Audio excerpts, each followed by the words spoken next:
बिल्लाहि मिनश्शैतानिर्रजीम बिस्मिल्लाहिर्रहमानिर्रहीम। अस्सलाम वालेकुम, मेरा नाम सोबिया सलीम है। आज मैं आपको गौहर पब्लिशर की जानिब से खुशामदीद कहती हूँ। हमारा मोटो है redefining the geography of education through digital resources for conceptual learning. आज हम गौहर नदाए उर्दू जमात दोम सबक नंबर 20 और सफ़ा नंबर 129 खोलेंगे और वहाँ पर मौजूद शेर की धाड़ से मुतल्लिक जो मश्क दी गई है उसको हल करेंगे।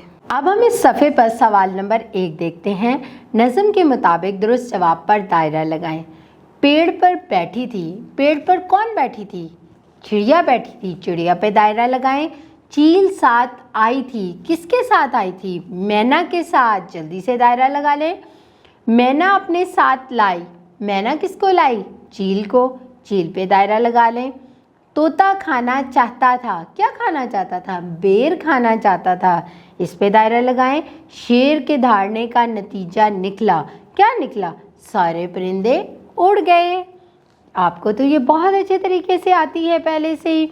अब हम सवाल नंबर 2 देखते हैं। दुरुस्त जुमले पर टिक और गलत पर क्रॉस का निशान लगाएं। कौवा गीत गा रहा था, बिल्कुल नहीं, क्रॉस लगाएं। तोता कोयल को साथ ले जाना चाहता था, बिल्कुल ठीक, यहाँ पे टिक का निशान लगाएं।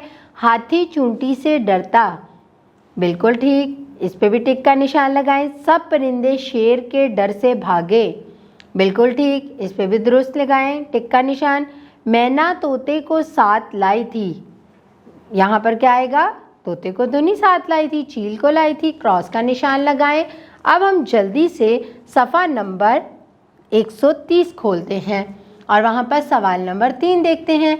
ज़ुबानी जवाब दें। चिड़िया कहाँ बैठी थी? चिड़िया पेड़ पर बैठी थी। मैना अपने साथ किसको लाई थी? मैना अपने साथ एक चील को लाई थी। हाथी क्या सूंघ रहा था? हाथी मिट्टी की बू सूंघ रहा था। शेर के धाड़ने का क्या असर हुआ?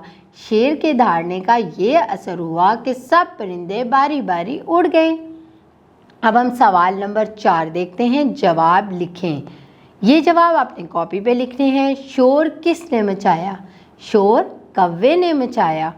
तोते ने किसको साथ लाने का कहा? तोता कोयल को साथ लाना चाहता था। चील किसके साथ आई थी? चील मैना के साथ आई थी। हाथी की सूंड में क्या था? हाथी की सूंड में पानी का कतरा था। अब हम सवाल नंबर 5 देखते हैं। एक तालिब इल्म दर्ज झेल अबारत को ऊंची आवाज़ से पढ़े, दूसरे तालिब इल्म बारी बारी ज़ुबानी बताएं कि इस कहानी का मरकज़ी ख्याल क्या था।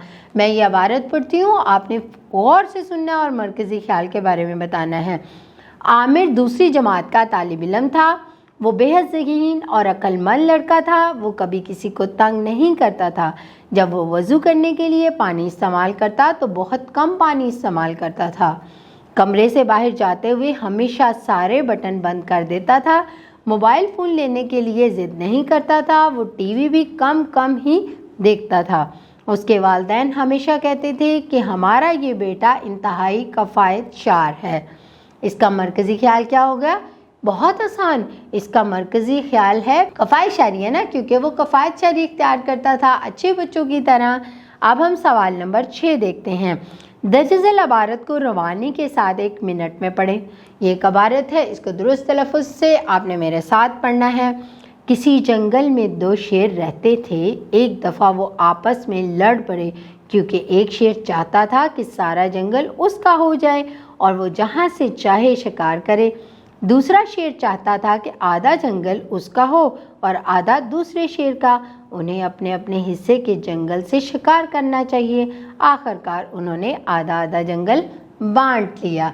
इसको घर जाके भी आपने दुरुस्त तलफ़्फ़ुज़ के साथ पढ़ना है। तलबा, मुझे यकीन है आपने इस नज़्म को पढ़कर बहुत लुत्फ़ उठाया होगा और इस मश्क को बहुत अच्छी तरह से हल भी किया होगा और समझ भी लिया होगा। अब घर जाके आप इसकी दोहराई कीजिएगा। अपना बहुत सारा ख्याल रखें। अल्लाह हाफिज़।